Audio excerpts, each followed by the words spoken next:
Chers internautes, bonjour, bienvenue pour ce 78e Sitrep sur la Syrie en compagnie d'Aïssar Midani. Aïssar, bonjour. Bonjour Raphaël et bonjour à tous les internautes qui nous suivent et j'espère que vous allez bien malgré le confinement mondial aujourd'hui. Mondial, puisqu'il y a dans le monde entier. Voilà. On parlait d'un tiers de l'humanité confinée, il y a l'Inde récemment qui a été confinée.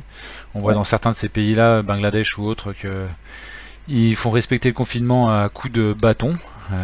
J'ai vu des images de Côte d'Ivoire, de différents pays où la population réfractaire, elle est amenée, elle est invitée à rentrer chez elle à coups de bâton. C'est un concept. Nous ici, c'est plutôt les amendes. Chaque pays a ses spécificités.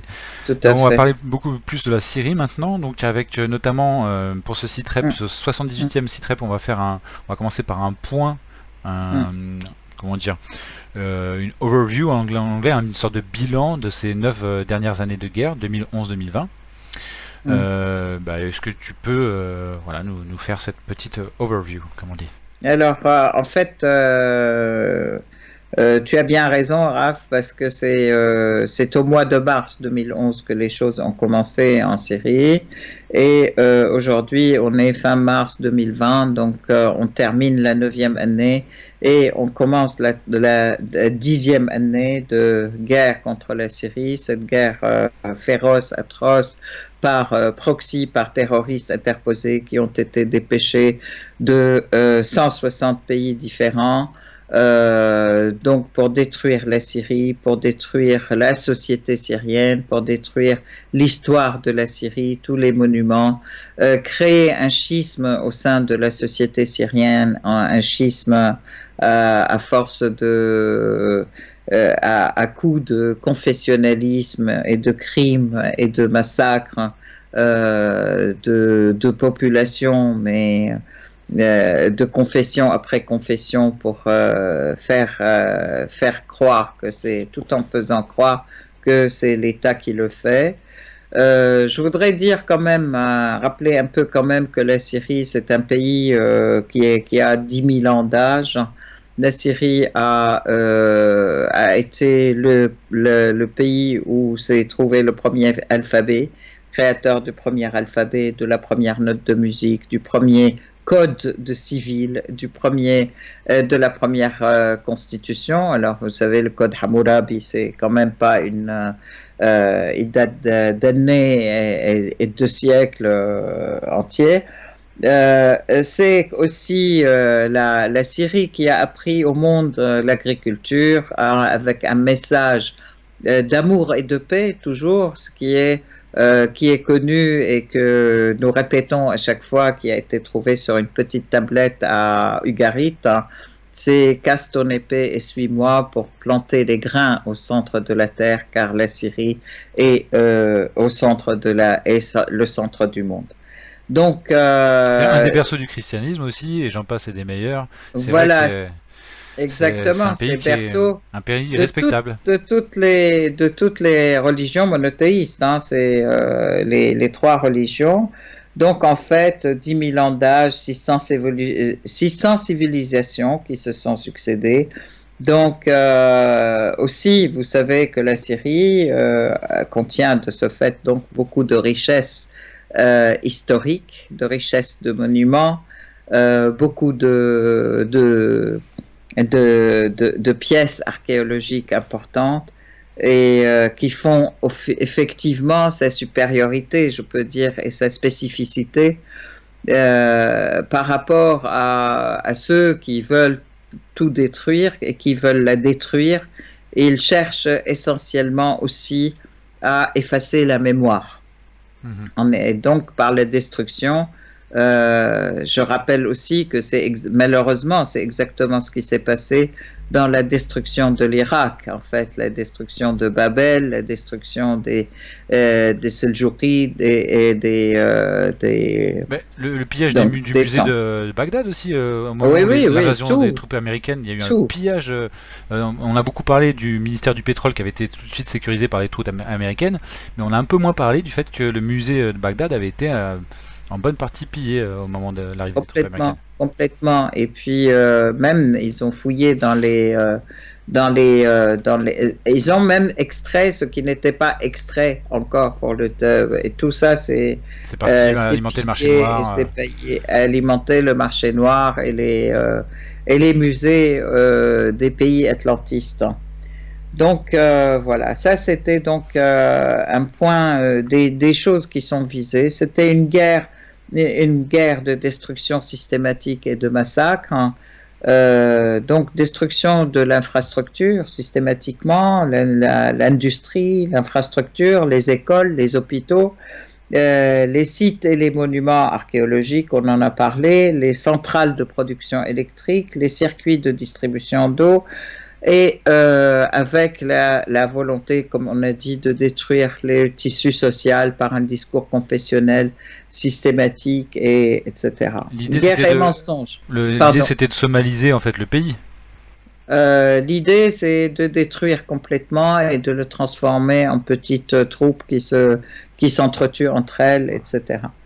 Alors, et donc, guerre et mensonge systématique aussi dans les médias occidentaux, qui continuent d'ailleurs, ça n'a pas arrêté, donc pendant 9 ans, 9 années complètes de mensonges dans les médias, où on raconte, c'est toujours comment dire, le président qui tue son peuple, c'est les massacres, on les met sur le dos de la population, etc. Un mensonge, sans parler de la guerre chimique. Un mensonge, c'est quand on profère une fois quelque chose qui est faux. Quand c'est organisé à ce point sur plusieurs années, on peut parler de propagande. Parce que c'est tellement systémique. C'est une propagande. Oui, mais c'est une propagande mensongère et qui est en plus, qui non seulement maquille des faits des crimes qu'ils ont opérés eux-mêmes, mais qui crée aussi des faits mensongers. Alors, donc là aussi, dans les médias occidentaux, je rappelle aussi toutes les histoires des attaques chimiques avec toutes les simulations faites par les casques blancs, des véritables simulations de films, etc. Mais le dernier truc qui était encore pire, c'est dans les films syriens là qu'on appelle le film Sama, qui a été primé ou oscarisable aux États-Unis. Le gars qui l'a fait, c'est un coupeur de tête. C'est celui qui a coupé la tête du petit palestinien du camp de Handarat à côté d'Alep. Donc, en fait, à quel point l'Occident a soutenu ces criminels de terroristes. Ils ont été reçus ici en France. Ici, ils ont été reçus par le gouvernement. Ils ont été reçus par l'Assemblée nationale. Ils ont été reçus par Hollande, par Fabius, etc. Et baladés. Je rappelle quand même que la France avait aussi reconnu en premier comme ce soi-disant, il disait que c'était le gouvernement le provisoire dont les représentants c'était Basma Kodmani et et ils leur ont donné asile, et pas asile, les bureaux dans la mairie de Paris. Aujourd'hui ça fait sourire, mais à l'époque c'était très sérieux quoi. Absolument, et que ces gens-là, on leur a alloué des moyens colossaux pour une campagne de propagande et de mensonges et de publicité pour eux. Il y avait tous les jours dans les villes en France un meeting pour le soutien de la soi-disant révolution démocratique syrienne, etc. Effectivement, donc des moyens colossaux ont été utilisés pour soutenir ces gens qui ne sont que des vendus et des traîtres. Maxime Huchet en parle dans son bouquin là, qui est sorti il y a un an, je ne l'ai pas encore lu mais j'en ai beaucoup entendu parler. Il montre bien à quel point les gouvernements comme la France, mais d'autres, ont armé dès le début des mouvements qui savaient pertinemment qu'ils étaient dominés par des djihadistes. Absolument, tout à fait. Et donc ça a été aussi... Alors, ajouté à un problème intellectuel, je dirais, d'inversion totale des concepts, parce que est devenu collabo celui qui défend son pays et qui défend son gouvernement, et est devenu révolutionnaire celui qui fait intelligence avec les impérialistes, hein, et qui veut détruire le pays. Donc là, c'est aussi un problème sur le plan intellectuel, je dirais, qui est absolument grave et très grave dans la manière de fausser l'histoire et fausser les choses, fausser les concepts et pratiquer des mensonges. Encore une fois, c'est pas des mensonges, je dirais, c'est tout faussé, quoi. Oui, des vrais faussaires. Avec une utilisation abondante des accusations de complotisme. Dès qu'on nuançait l'action de Bachar al-Assad, on était taxé de suppôt de Bachar al-Assad, de suppôt de dictateur. Lui-même était donc interdit de parler. Exactement. Donc aussi en plus ajouter à une interdiction de la parole, interdiction de toute opinion qui pourrait parler de vérité et de la réalité de ce qui se passe sur le terrain en Syrie. Et quand bien même on n'est pas forcément des détenteurs de vérité absolue, au moins ils n'autorisaient pas, on peut dire ça, ils n'autorisaient pas qu'on exprime un autre point de vue, une autre analyse, quelque chose de différent. Ou même des interrogations d'ailleurs. Oui, c'était déjà de trop. Donc voilà. Alors, bon, la Syrie a résisté à tout ça. Donc, bon, c'est vrai, sans parler des exactions que la population a subies. Donc, entre les gens qui ont eu les têtes coupées, qui ont vu des membres de leur famille démembrés devant leurs yeux, et des gens qui ont été passés carrément dans la machine à concasser les bières, là, c'est vivant. Donc des gens qui ont été suspendus sur des arbres et qui ont été brûlés, des gens brûlés vivants, mais l'horreur en fait qui dépasse tout entendement que le peuple syrien a vécu et a résisté et a tenu à défendre son pays, et aujourd'hui donc la Syrie, je peux dire, triomphe en fait, hein. Alors, bien sûr, parce que je pense à Issar Midani, excuse-moi de te couper encore une fois. Je pense qu'on peut, même si ça n'enlève en rien le mérite de la population et des gouvernants syriens dans leur résistance depuis le départ face à cette agression finalement internationale, on peut quand même souligner aussi le tournant dans ces 9 années de guerre qu'a constitué l'année 2015 avec l'intervention russe. Absolument. Alors justement, l'intelligence syrienne a fait que il y a eu aussi un accord qui a été passé avec la Russie à ce moment-là. Je voudrais là souligner, c'est bien que tu soulèves ce point, parce que il y a eu, depuis le début, la Syrie a résisté entre 2011 et 2015 seule, en fait, face à toutes ces face à toute cette déferlante terroriste. Il n'y avait pas encore le Hezbollah, d'une part, et puis d'autre part, hein, le président Bachar al-Assad et tout le gouvernement de l'État syrien qui a sauvegardé ses institutions quand même, ils ont réussi à tisser des liens face à ce raz-de-marée de mensonges. Ils ont réussi quand même à expliquer à des pays et aux gens ce qui se passe réellement. Ce qui fait que nous avons tissé des liens politiques importants. Je voudrais remercier effectivement les doubles vétos russo-chinois qui, depuis 2011, quand même, ont sauvé la Syrie, hein, ont bloqué des interventions massives militaires, ce qui malheureusement n'a pas pu être fait pour la Libye, par exemple, hein, et ni pour l'Irak d'ailleurs à l'époque. Mais donc ça a sauvé la Syrie. Mais il est important de voir que en fait la Syrie a tissé des liens stratégiques importants avec l'Irak, avec l'Iran et avec la Russie, avec la Chine. Voilà. Et c'est ça qui a fait que effectivement l'intervention, la Syrie a appelé la Russie à l'aider dans cette lutte contre le terrorisme dès 2015. Et c'est vrai que l'intervention la participation, je dirais, de la Russie dans la guerre antiterroriste en Syrie a fait un tournant important qui a fait que la Syrie a pu récupérer progressivement ses terres et on n'a pas fini, il y en a encore qui sont sous occupation terroriste.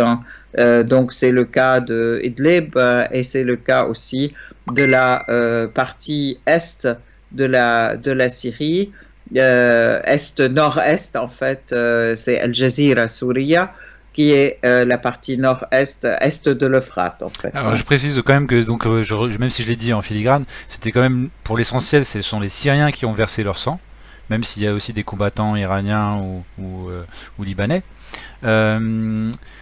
Mais donc l'apport russe, ça s'est fait au niveau de l'aviation, au niveau le support aérien et au niveau de l'intelligence, c'est-à-dire avec les satellites, avec le renseignement russe, qui a dû être assez décisif, je pense, à partir de 2015. Le journal Le Monde, qui est la référence en France en termes de journal de quotidien papier, et d'autres, des journalistes du Monde, étaient invités par le Quai d'Orsay à des séances de briefing au tout début du conflit en Syrie, pour après qu'il répète la bonne parole du gouvernement dans les médias. Ça a été révélé par Christian Chesneau, qui n'est pas n'importe qui, qui est un journaliste français qui a bossé pour France Inter, qui a été en otage en Iran et qui est connu de tous les médias français, quoi. Tous les journalistes qui bossent en France connaissent Christian Chesneau. C'est une sommité, c'est quelqu'un de référence. Et lui affirme que au début du conflit en Syrie, l'Élysée, le Quai d'Orsay, pardon, pour être plus précis, organisait des séances de briefing des journalistes qui parlaient de la Syrie, des journalistes du Monde et d'autres grands médias. Tout à fait, d'autant plus en fait que Georges Malbruno, il était en Syrie, il y allait régulièrement depuis 2011, donc il voyait parfaitement ce qui s'y passait. Et donc, je ne sais pas si Christian Chesneau y était, mais en tout cas, Georges Malbruno, il y était, je l'ai vu à plusieurs reprises là-bas. Et puis, il écrivait malheureusement, systématiquement aussi, à l'époque, le contraire de ce qu'il voyait. Et quand on lui a posé la question, il a bien dit, j'écris ce que je peux. Voilà. Voilà. Ce qui veut dire beaucoup. Bah oui, ce qui veut dire beaucoup. Alors, donc, en fait, la Syrie s'est aguerrie dans cette lutte, je peux dire, donc, face à cette volonté de diviser le peuple s'est uni. Il y a eu, donc, les femmes syriennes ont été aussi très, très actives dans cette unité et dans ce travail de remobilisation.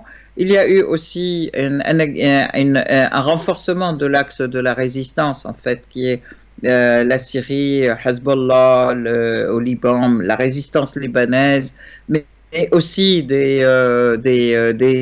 d'autres partis qui sont autour de la résistance, en fait, des partis syriens et libanais, mais aussi l'Iran, et puis la résistance irakienne et les Hashd al-Sha'bi, qui a aussi grandi par cette lutte antiterroriste, parce que ceux qui étaient Daesh et Al-Nusra, ils étaient en Irak et en Syrie. Et donc, ils passaient toujours à travers les frontières. Les objectifs, c'était de sécuriser nos frontières. Et donc, il y a eu dès le début une coordination sécuritaire, si on peut dire, entre les deux pays qui s'est mise en place, et donc une lutte contre le terrorisme qui s'est mise en place aussi et qui a renforcé cette unité entre les deux pays et avec l'Iran aussi. Et donc ça, c'est quelque chose de très très important qui a abouti effectivement à des résultats très positifs. Alors, il y a eu ouais, vas-y, excuse-moi. Non, je t'en prie. Non, parce que moi, je passais sur le plan économique aussi. Oui. Et alors, avant de parler du point de vue économique, est-ce qu'on peut dire que la libération d'Alep, ça a été aussi le deuxième grand tournant dans la reconquête des territoires perdus par le pouvoir central syrien? Parce que Alep, c'est quand même le poumon économique du pays. Absolument. Alors, oui, c'était en fait, le premier grand tournant, ça a été la libération de Homs et de Qusayr, parce que c'était là le fief des terroristes à Qusayr et à Bab Amr. Et ça corsetait Damas, en fait, parce que c'est juste à côté de Damas, si je ne me trompe pas. Enfin, pas très loin. Oui, ouais, pas très loin, 200 km en fait. C'est loin. C'est loin. Ouais. Mais Pardon. par contre, Alep, effectivement, mais Alep, la destruction d'Alep, la destruction de l'industrie a visé effectivement le poumon économique de la Syrie, puisque toutes les industries d'Alep ont été pillées. En fait, les machines ont été défaites, remises sur des camions et volées. Ils sont Emmené en partis Turquie. en Turquie. Voilà. Donc ça, c'est un premier point. Le deuxième point, effectivement, la prétention des terroristes, mais pas des terroristes, alors les Turcs derrière, et puis derrière la Turquie, il y a l'OTAN. La volonté de détruire Alep, c'est aussi détruire les piliers économiques, un des piliers économiques de la Syrie.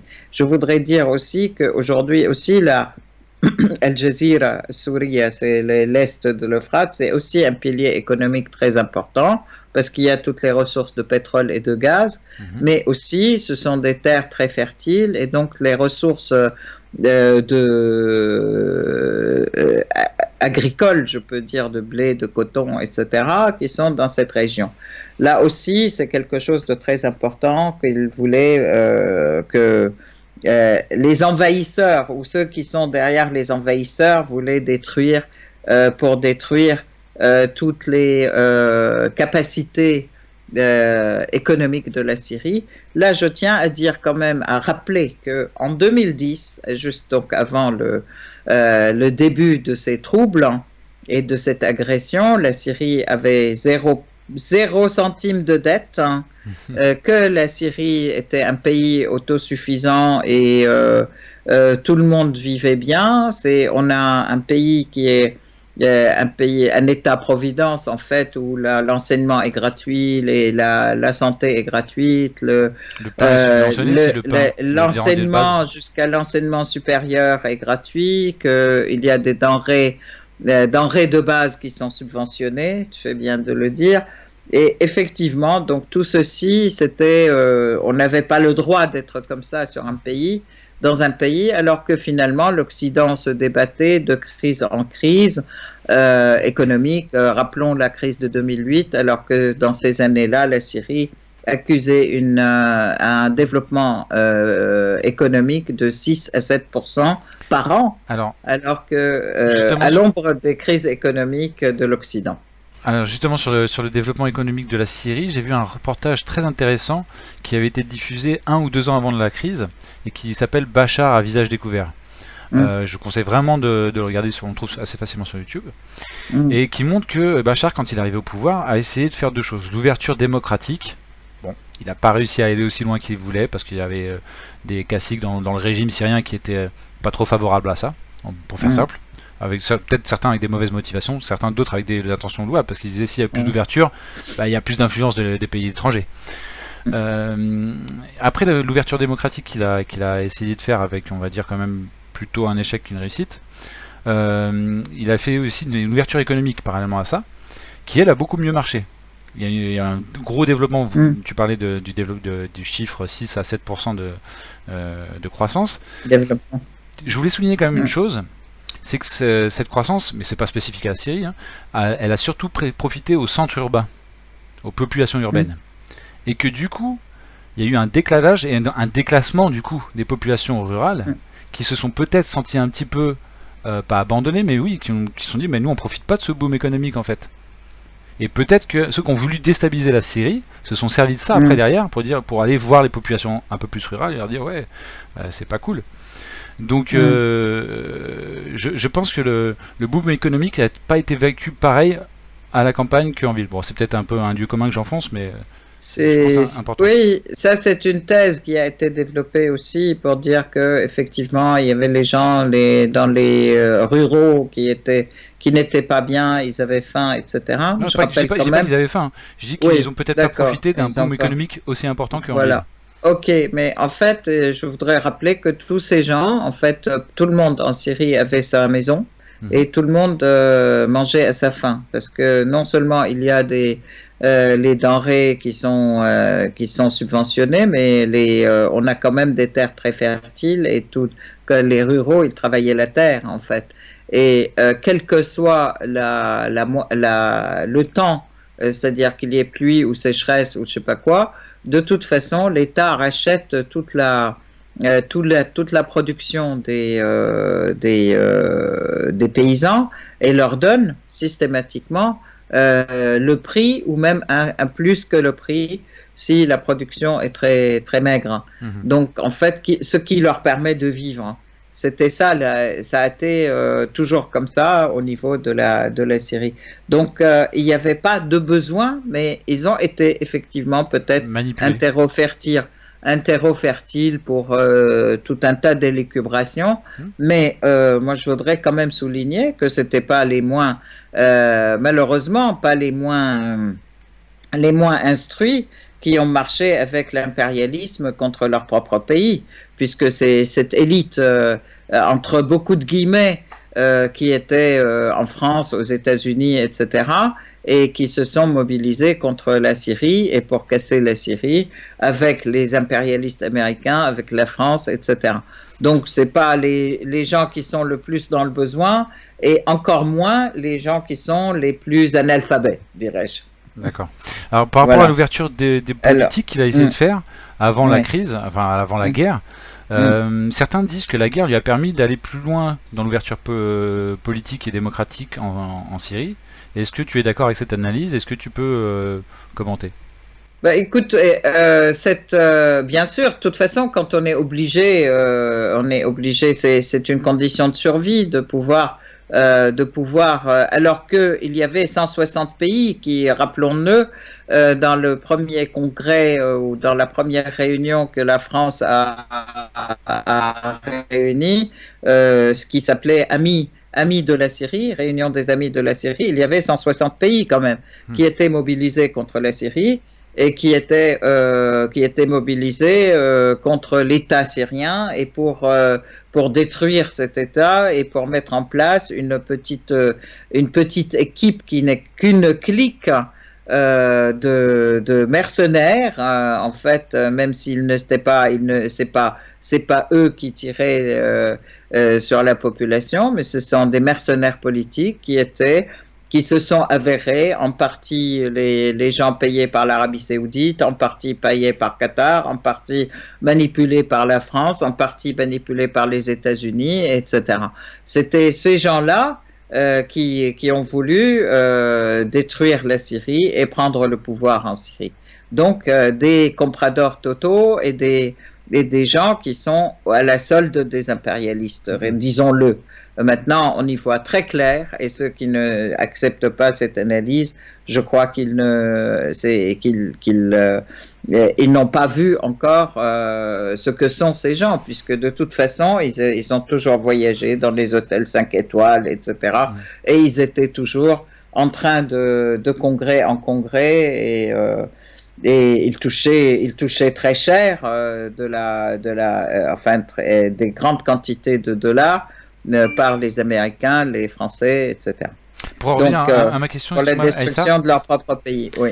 Je pensais notamment, quand je pensais à l'ouverture démocratique, je pensais aux premières élections législatives qui ont eu lieu, je ne sais plus, c'était en 2014 ou 2015, et également les 2 ou 3 modifications de la Constitution qui me semblent aller, moi qui suis plutôt pour une démocratie vraiment citoyenne, pour tous les pays du monde, y compris pour la France, je trouvais que ça allait dans le bon sens. Est-ce que tu peux nous en parler, s'il te plaît?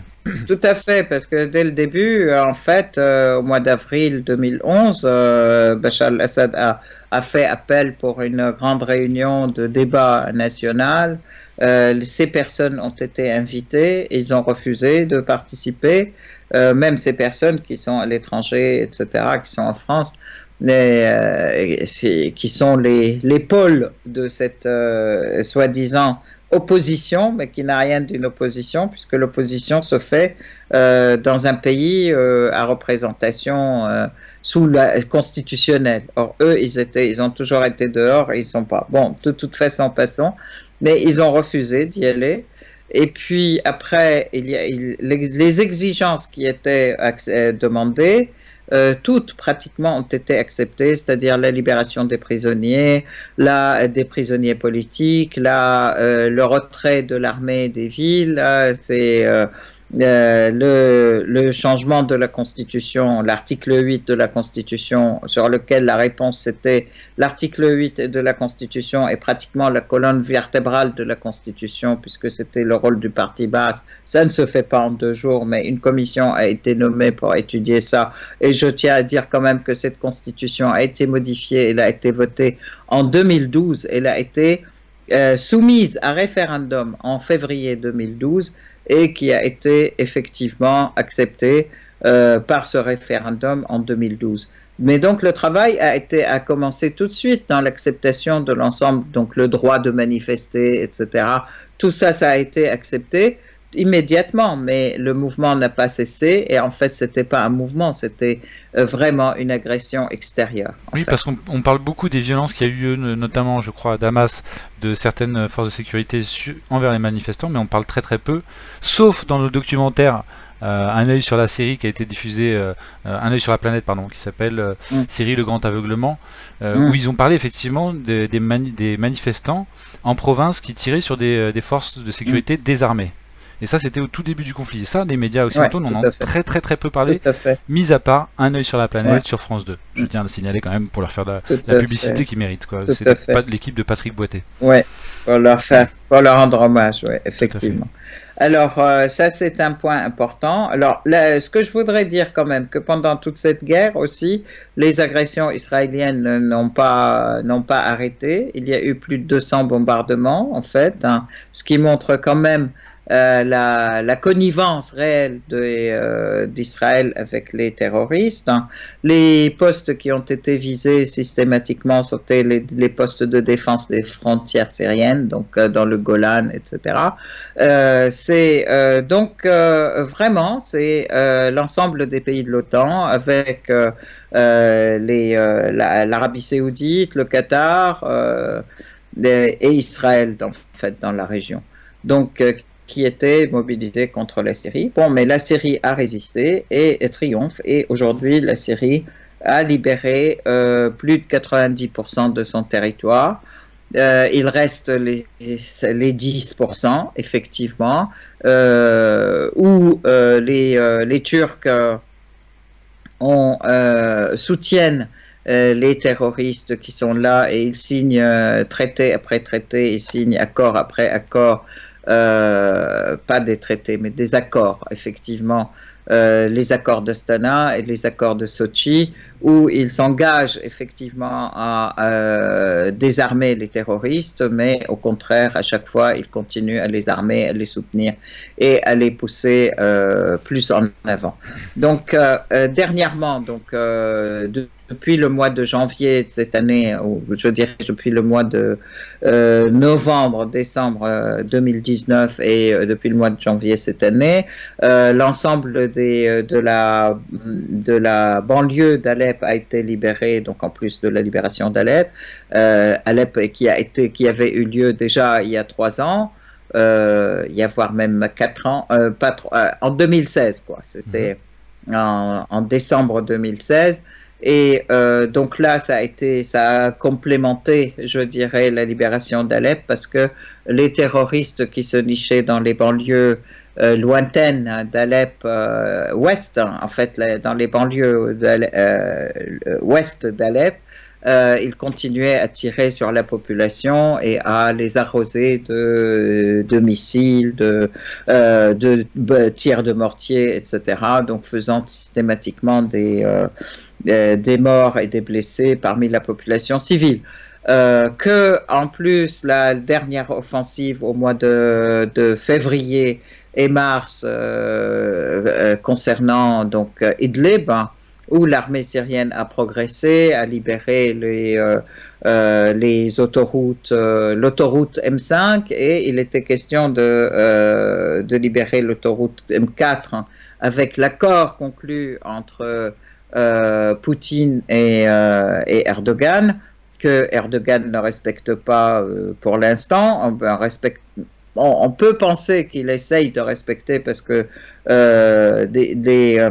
à certains moments, les forces d'Erdogan ou l'armée turque a été d'abord avec les terroristes Et quand l'accord a été signé avec la Russie, il prétendait que de toute façon, il ne pouvait pas faire autrement ou je ne sais trop quoi. Mais et là, c'était au contraire, pour la première fois, on a vu l'armée turque contre les terroristes. Mais les patrouilles conjointes qui devaient passer en fait, systématiquement passer sur le chemin, sur l'autoroute M4 entre Alep et Latakia, elle n'a jamais pu passer puisque les terroristes l'ont empêché, etc. Bon, cette question, c'est ce dont on parlait dans le dernier site rep. Voilà, on en a parlé dans le dernier site rep. La situation est pratiquement la même. Avec de l'autre côté, à l'est de l'Euphrate, la population, enfin l'armée turque aussi qui a cassé et qui a détruit la centrale d'épuration et de distribution d'eau pour Hasakeh. Pour Hasakeh. D'accord. Et c'est donc une population de 600 000 personnes, donc Hasakeh et ses environs qui sont privés d'eau potable. Depuis donc les forces, les responsables du système des eaux en Syrie ou de la compagnie des eaux en Syrie ou l'équivalent de la compagnie des eaux en Syrie, ils essayent de remettre à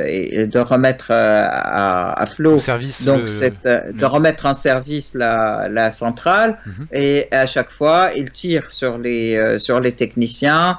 Les Turcs tirent sur les techniciens. Les Turcs, elle est rétablie pour un jour ou deux et ils recommencent en fait c'est une manière pas seulement de prendre en otage la population, mais c'est une manière flagrante de faire fuir la population, puisqu'ils détruisent l'électricité, ils détruisent l'eau, donc il n'y a plus moyen de vivre, donc ils les poussent à partir.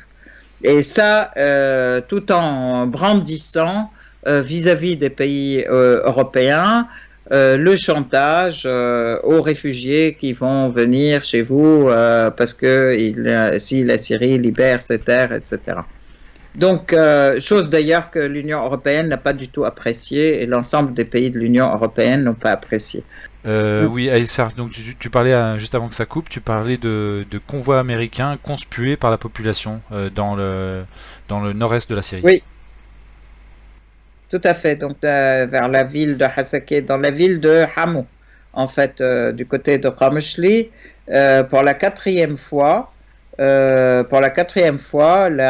population, avec l'aide de l'armée arabe syrienne, s'oppose à l'arrivée d'un convoi de voitures militaires américaines et les oblige à faire demi-tour. Donc, ce sont les Américains, c'est la quatrième fois, ils essayent de venir et la population s'y oppose. Donc, en fait, il y a une véritable une résistance à la présence américaine et à la présence étrangère qui se fait dans l'est de la Syrie, donc du côté de Hasakeh et Qamishli. Et je pense que les Américains n'y feront pas long feu. Donc, je voudrais dire. Oui, on va devoir malheureusement clore cette interview, mais il faut absolument qu'on fasse un point sur le coronavirus en Syrie. Voilà, le coronavirus. Alors, comme on avait dit la dernière fois, les mesures prises par l'État syrien et par la République arabe syrienne sont des mesures très sérieuses. Donc aujourd'hui, ils vont jusqu'à le couvre-feu le soir. Depuis 2 jours, le couvre-feu de 6 heures du soir à 6 heures du matin. La population applique donc le confinement. Tous les magasins sont fermés. Tous les cafés, les restaurants, etc. sont fermés. L'État a mis en place des conseils de quartier, en fait des comités de quartier, c'est pas l'État, en fait ce sont les conseils de mairie qui ont mis en place donc des comités dans le quartier pour pouvoir aider les personnes âgées, les gens qui ne peuvent pas sortir pour distribuer les vivres et donc et l'eau, etc. Mais aussi donc en même temps donc des mesures très sérieuses de nettoyage systématique tous les jours, 2 fois par jour, matin et soir, et parfois le midi, donc des rues, de l'ensemble des stations de bus, etc. Et puis donc même le transport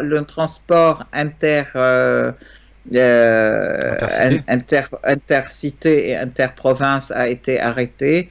Un transport alternatif a été mis en place pour accompagner les soldats qui sont en perme pour revenir à leur base, donc à la disposition des soldats. Il y a eu donc tout un tas de mesures. Donc je voudrais rappeler quand même qu'il n'y a que 5 cas aujourd'hui de corona en Syrie. Infectés depuis le début de la crise, donc. Et qui sont des personnes qui venaient en Syrie de pays externes. Il n'y a pas de décès confirmé aujourd'hui par les autorités en Syrie. À ma connaissance, non. Il n'y a pas de décès et les personnes, elles sont bien suivies médicalement. Alors en temps normal, excuse-moi Aïssar, tu appelles à une levée des sanctions envers la Syrie en temps normal déjà. En temps normal, en temps de guerre. Tout à fait. Alors, là, on est en temps d'épidémie, de pandémie. C'est plus une épidémie mondiale, c'est une pandémie. Et il y a des sanctions toujours vraiment très très dures contre la Syrie et qui concernent, je crois, si je ne me trompe pas, y compris dans la liste des produits, des médicaments, je crois, non? Alors, c'est pas seulement la liste des produits. Le gros problème des sanctions, c'est qu'il y a interdiction de traiter sur le plan bancaire avec la Syrie, et donc tout produit qui puisse être importé est impossible de le payer, même si on a l'argent pour le payer, parce que donc on peut pas avoir les appareils médicaux, on peut pas avoir même des pièces détachées des appareils existants, on peut pas avoir les solutions nécessaires pour les tests, les différents tests médicaux, on peut pas avoir les médicaments qu'on veut en fait, on parle de masques, etc., mais surtout les appareillages maintenant de respiration, les respirateurs, en fait, etc. Mais aussi, alors je voudrais quand même rappeler, c'est le cas de l'Iran, c'est le cas de la Syrie, c'est le cas du Venezuela.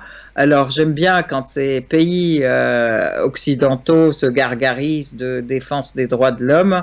Est-ce que ce n'est pas un génocide qu'ils sont en train d'occasionner en interdisant et en accentuant davantage les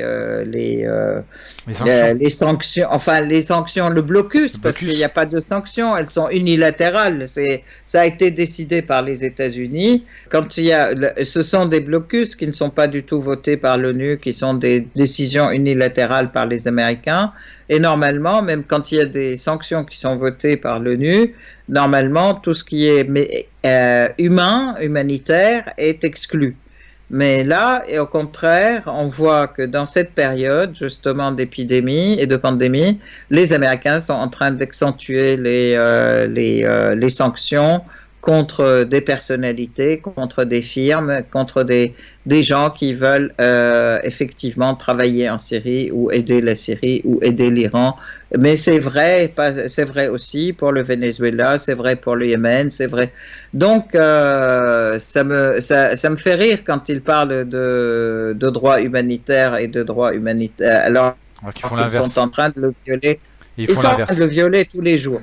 Tous les jours, ils le violent. Ils violent le droit humain. Et avec la difficulté, Aïssa, en plus que le droit américain s'extraterritorialise, comme on dit, c'est-à-dire que le droit américain a tendance à s'appliquer de plus en plus partout sur la planète, là, en commencer par le sol européen, mais pas que. Absolument. Et donc du coup, les entreprises européennes, mais pas que, hésitent ou refusent carrément depuis longtemps de commercer avec l'Iran ou à commercer avec les Syries, de peur d'avoir des sanctions américaines et de ne plus pouvoir transactionner en dollars, de pouvoir faire partie du système SWIFT bancaire, etc. l'échange international. Ça Tout va à très fait, loin. mais je voudrais dire quand même que effectivement l'avenir, je crois, est pour les pays qui se regroupent aujourd'hui entre eux dans la résistance à ces dictates en fait et à ces pressions américaines et atlantistes. Hein. Cette logique Et d'empire. voilà cette logique d'empire absolument. Et donc on voit effectivement dans l'axe Shanghai, l'organisation de Shanghai de coopération, l'axe route de la soie et ceinture de la soie, etc., a une alternative pour l'ensemble des pays qui veulent se sortir de cette domination atlantiste, tout simplement. Très bien, Donc, Aïssa. je voudrais Oui, appelez, vas-y, c'est ouais, le moment. je voudrais appeler justement toutes les institutions et toutes les personnes, etc., à œuvrer avec nous pour que cessent ces sanctions anti-humaines et anti-vie, tout simplement. Oui, parce que ça se traduit par des morts. Absolument, contre la vie et qu'on fasse tout ce qu'on peut pour sortir tous les pays qui sont attaqués ou qui sont atteints par le virus ou qui ont d'autres problèmes, pour les sortir de ces difficultés pour que le monde entier puisse vivre normalement. Voilà. Merci beaucoup Aïssa Milani, merci pour cet appel et merci encore pour ton témoignage sur ce qui se passe en Syrie. Merci à toi. On se donne rendez-vous au prochain Sitrep, ce sera Absolument. le numéro 79, sans doute dans 2 semaines si aucun de nous deux n'est mort du coronavirus entre temps. Allez. Oui. On souhaite quand même beaucoup de santé à tout le monde. Oui, que on dit ça sur le plan à rigolade, mais c'est vrai que quand on est en détresse respiratoire, quand on a de la famille, des parents qui risquent de mourir ou qui viennent juste de mourir, c'est pas du tout drôle. Donc il faut voir ma rigolade comme un affront face à la mort, c'est-à-dire que face à la mort, on n'a que 2 solutions, soit de pleurer, soit de rire. Ouais. Sur ces belles paroles, Aïssar, je crois qu'on peut se dire au revoir et à bientôt.